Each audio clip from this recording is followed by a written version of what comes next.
What is up, YouTube? Today I'm going to drop a quick video explaining on what I did, showing you that it's possible, and just kind of giving you some details on it. I'm not going to actually be doing the process. The process has already been complete.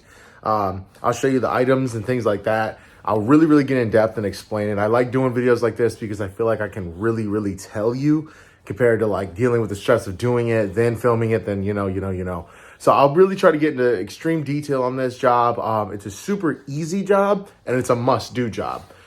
So let's just jump right into the video. Okay, guys, so jumping right in, simply my Gen 4 Ram came with the exact same mirrors as you see there, the chrome tow mirror flip out package. This was my window switch here. As you can see, everything like yours. I had the power adjusting and all that, but I was missing something right there. That right there is going to be your power folding button.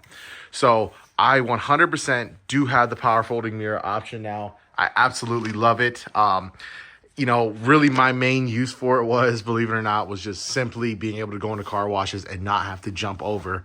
And yeah, I guess it was a kind of expensive thing to do just to simply aid that, but trust me, over and over again. And these winters in Indiana are brutal, and I don't like my truck being covered in salt and dirt all the time. So being able to do this power folding easy button, man, I go into the car washes every other day, you know, 2 or 3 times a week now at least. And, you know, the truck's loving it.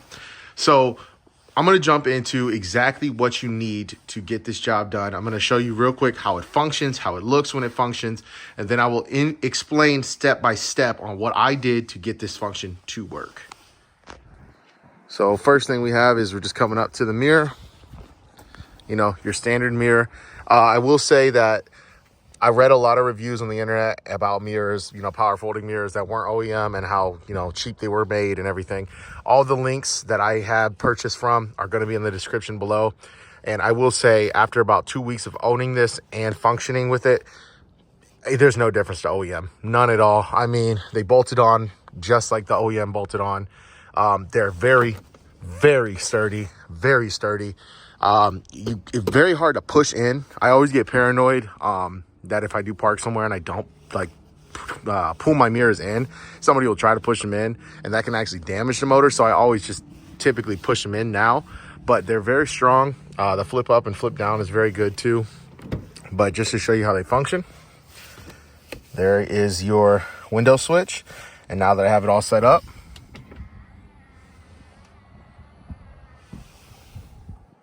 just like that, guys.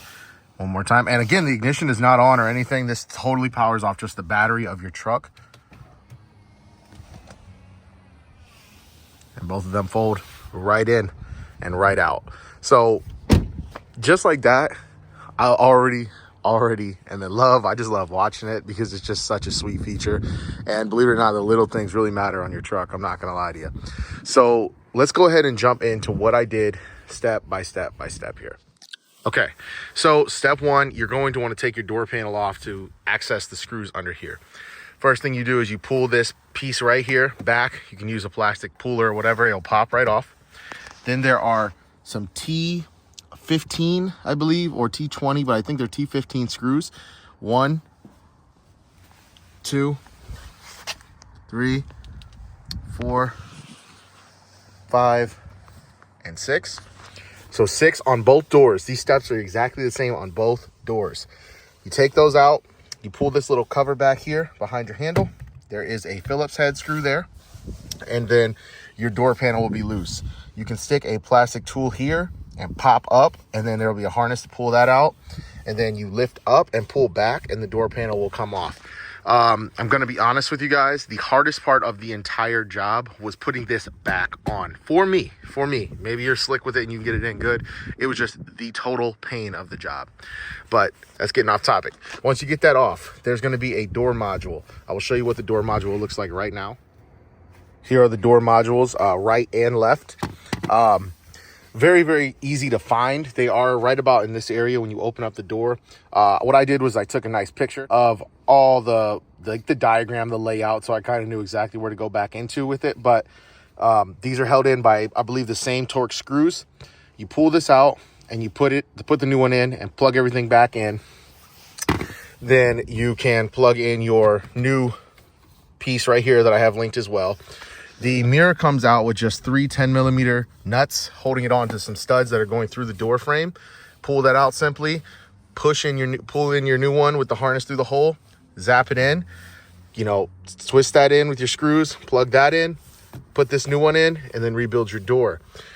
Same process on the other side as well. So once you complete that process, that building process, which I would say takes about 40 minutes, if you're just steady and smooth with it, especially the first time. I mean, once you do it one time, you could probably knock it out in 30, 25 minutes if you were, you know, doing it for somebody else, but very simple to do. Once you do that though, that is completely finishing the overall like hard wiring aspect of it. So you've done all the labor, everything is done. So now you have your mirrors. What you have to do now is you have to get into an app called JScan.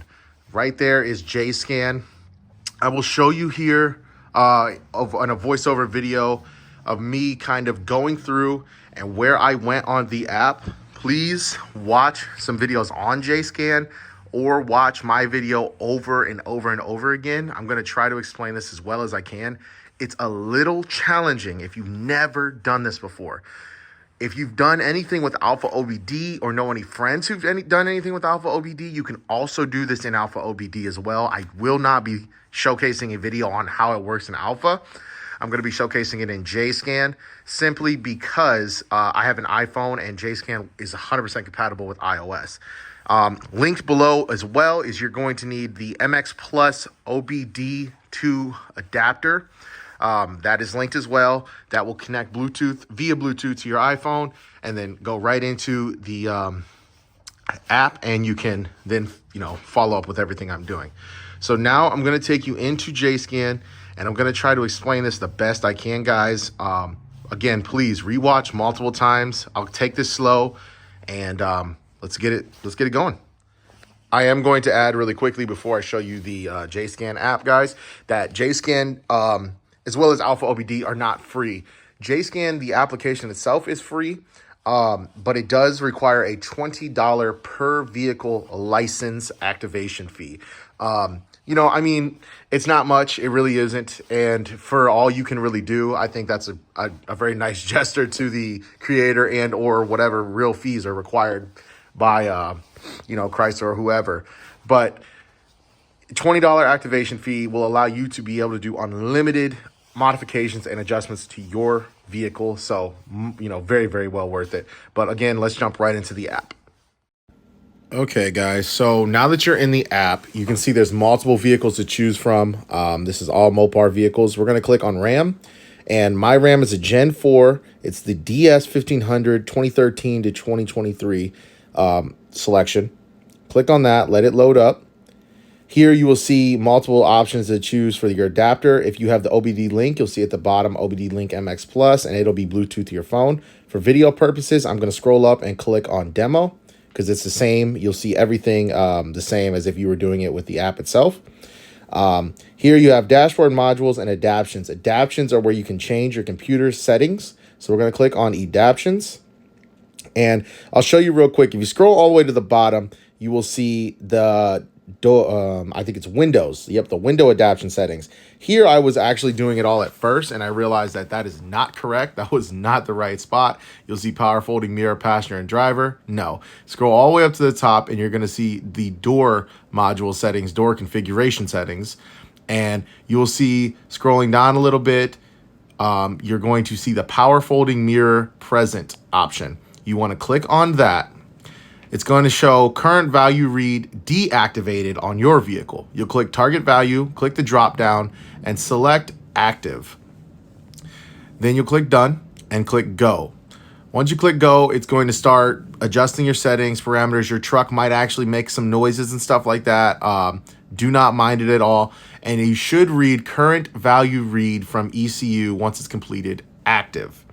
So that means that now your computer knows that you have it. If you have all your modules installed and everything like that, scroll back up to reset all ECUs. Click that. And once you click that, you're going to see the drop down options. I do key off on restart. Once you click that, click done and click go. Your truck will still be in the on position. You're going to see it doing its thing. It might beep and do whatever. This can take all the way up to 5 minutes. Typically, it will run in real time, probably 25, 30 seconds, maybe even shorter. Once this completes, though, you will see great, and you can click OK. Then it'll say cycle ignition key. So you want to hit your push button or turn your key to off, then run, then off, then run again. And once you've done that, the current value read will still say unknown probably. You can go back to the option where it showed the power folding mirrors, and if it says active, you should be all set.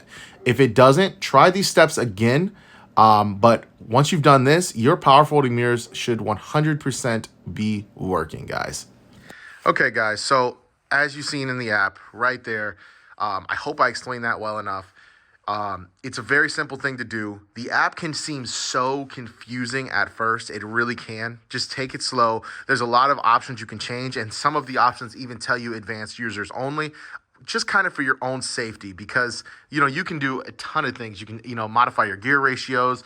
You can adjust and tweak all your stuff in regards to your air suspension and braking system. And even, I will say, a great part about JScan is you can go in there and read the codes that your truck is pulling that aren't even showing up on your regular, like, you know, your dash. You could have codes on your vehicle that aren't even showing up as a check engine code. You know, you can have computer codes. And in JScan, you can actually read those as well. So JScan is an awesome app. I really recommend downloading it. It's free. Explore it in demo mode. You know, you can do this even if you got your Ram and you got a Jeep and all, or, you know, Chrysler and all these other things. And for my Chrysler 200 guys out there that are just still watching my videos, you know, love, you can even get in JScan and probably tweak the settings in there too. I'll have to do some diving and see what I can find in there and possibly drop a video on that, because I would love to help those guys out. But JScan is just a great feature and tool to, you know, have in regards to doing the modifications. But once you do that, guys, you should be able to simply press your button, and then your truck will have the power mirror function. Depending on the mirrors that you purchase, if you purchase the ones that I purchased, they do recommend powering them on and off, so in and out 3 to 4 times, getting that motor working, making sure that everything's doing like what it should. And it's also a calibration system for it. So if it ever came off calibration where like maybe one came in all the way and one didn't, possibly from a bump or something like that, you can do the same thing and it will reset itself. So go ahead, check out all the links, watch the video over again, check out JScan one more time, make sure everything seems correct and, you know, is very understandable. And I hope this video helped you guys. I hope you guys can add that feature to your truck. I look to add many more OEM awesome features, as well as some, you know, sweet mods to the truck as well. You can see it already looks so much different since I bought it. I love the thing. It's been running great for me, and I hope this one helped you out, guys. And until the next one, peace.